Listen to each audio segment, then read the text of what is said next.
নমস্কার বন্ধুরা, আজকে আমি বানাবো বাটিসাপটা পিঠে। তোমরা তাহলে ভিডিওটা শেষ পর্যন্ত দেখতে থাকো। ভালো লাগলে একটা করে লাইক করো আর সাবস্ক্রাইব করো। এখানে চাল বাটা নিয়ে নিয়েছি, চাল বাটাতে দিয়ে দিচ্ছি মৌরি বাটা, আদা বাটা আর একটু লবণ দিয়ে দিলাম। এরপর গুড় দিয়ে দেবো, যেরকম যারা মিষ্টি খাও সেরকমভাবে গুড় দিবে। আর এক মুঠো ময়দা দিয়ে দিলাম। ময়দা দিলে পিঠেটা ভালো উঠে, নাহলে মাঝখানগুলো ছিঁড়ে যায়, কারণ গুড় দেওয়া হয় তো সেই জন্য মাঝখানগুলো ছিঁড়ে যায়।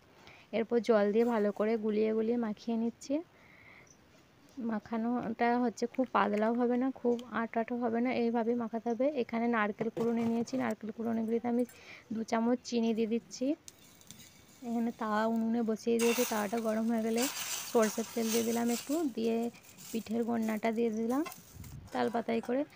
তারপর গন্নাটা দেওয়ার পর থালা ঢাকা দিয়ে 2 মিনিট হতে দিলাম। হওয়ার পর আমি নারকেল কুড়ুনিগুলো দিয়ে দিচ্ছি, দিয়ে এইভাবে ভাঁজ ভাঁজ করে মুড়ে দিতে হবে।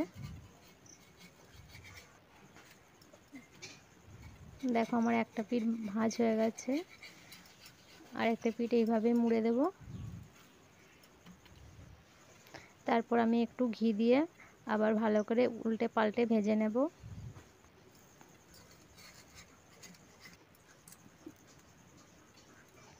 দেখো আমার পিঠেটা এই পিঠ হয়ে গেছে, এই পিঠ আমি উল্টে ভালো করে ভেজে নিচ্ছি। একদম আমার সব পিঠে রেডি। তোমরা কে কে খাবে চলে এসো। আমি এখানে একটু টেস্ট করে দেখছি, পিঠেটা সত্যি খুব সুন্দর হয়েছে, দারুণ। ভিডিওটা ভালো লাগলে লাইক করো, সাবস্ক্রাইব করো। টাটা।